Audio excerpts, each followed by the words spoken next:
Hello students, तो हम लोग बिज़नेस के लास्ट टू लेक्चर्स के अंदर थोड़ा इंट्रोडक्शन कर चुके हैं इकोनॉमिक एक्टिविटीज़ का और बिज़नेस के फीचर्स डिस्कस कर चुके हैं। अगर आप लोगों ने वो वीडियो नहीं देखी है तो आई बटन पे क्लिक करके आप लोग वो देख सकते हैं। तो नेक्स्ट हम लोग स्टार्ट करने जा रहे हैं profession, meaning of profession and the features of the profession. Profession क्या होता है कि हम लोग जनरल लैंग्वेज में अपना यूज़ कर लेते हैं general day to day life में कि उसका ये प्रोफेशन है, उसका टीचिंग प्रोफेशन है, उसका डॉक्टर प्रोफेशन है। तो बट एक्चुअली अगर हम उसको प्रॉपरली जानना चाहते हैं कि प्रोफेशन का मीनिंग क्या है तो लेट्स स्टार्ट।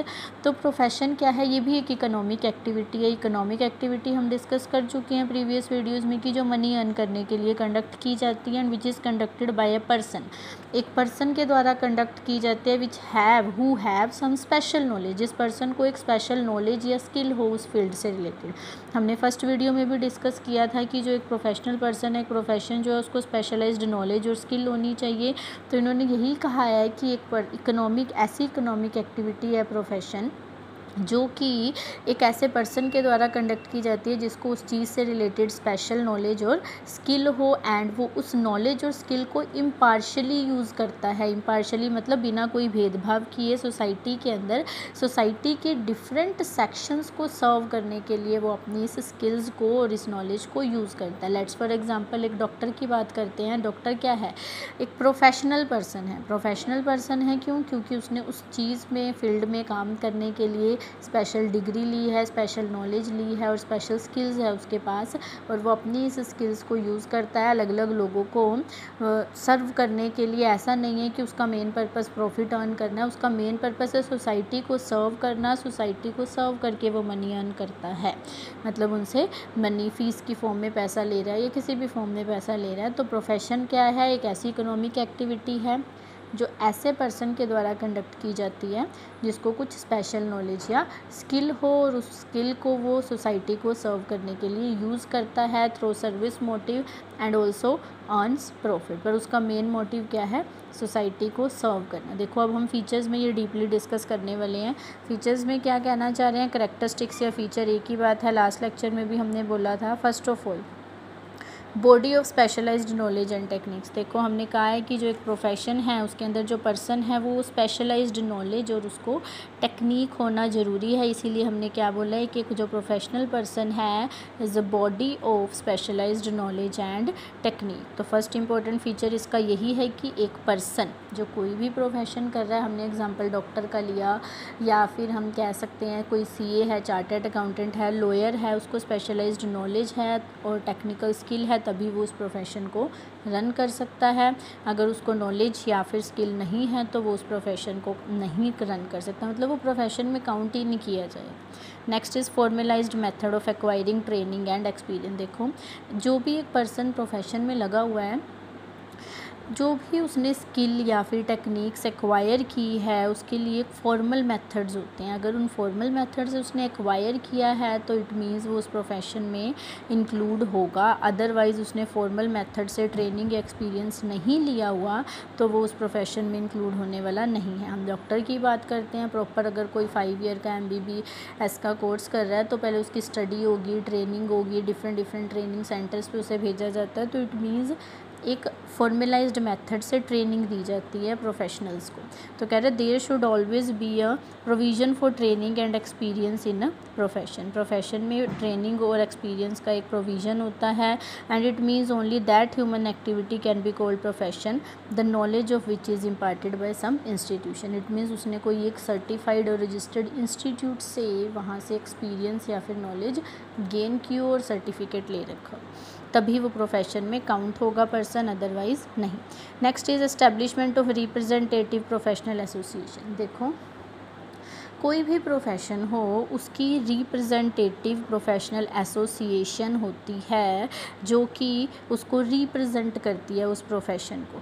जैसे मतलब उससे रिलेटेड जितने भी रूल्स रेगुलेशंस हैं वो बनाती है। और एक पर्सन जो भी लाइक हम डॉक्टर कह रहे हैं, डॉक्टर के लिए हमारी जो रिप्रेजेंटेटिव एसोसिएशन होती है मेडिकल काउंसिल ऑफ इंडिया, जो उसके जितने भी इसका मेन फंक्शन क्या होता है प्रोफेशनल एसोसिएशन का, जितनी ये प्रोफेशंस की एसोसिएशन एसोसिएशन होती है, जितने मेंबर्स हैं, मींस जो लोग इस प्रोफेशन में लगे हुए हैं, डॉक्टर के प्रोफेशन में, उनके बिहेवियर को, कि मतलब वो कुछ ऐसी एक्टिविटीज़ नहीं कर सकते जो कि अगेंस्ट हो उस वर्क के, उसके रूल्स और रेगुलेशंस के। इसीलिए कहा है कि ये मेंबर्स के बिहेवियर को रेगुलेट करता है and create a code of conduct. और प्रोफेशन की एक्टिविटीज़ को रेगुलेट करने के लिए क्या बनाता है, कोड ऑफ कंडक्ट, मतलब rules and regulation.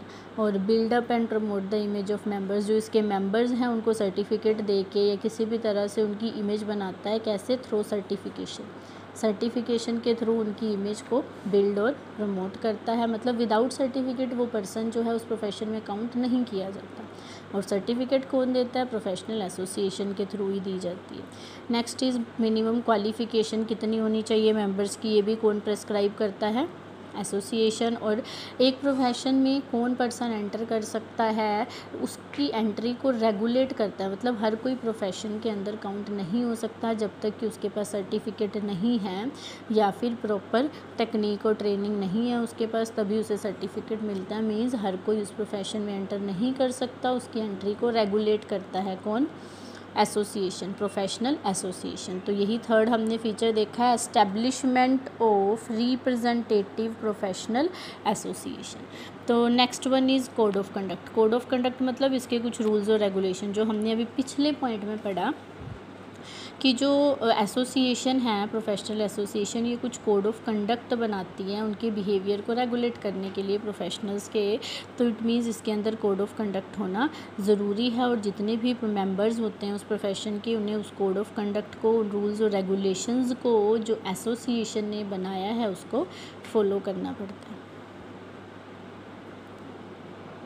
Next is priority of service over economic consideration.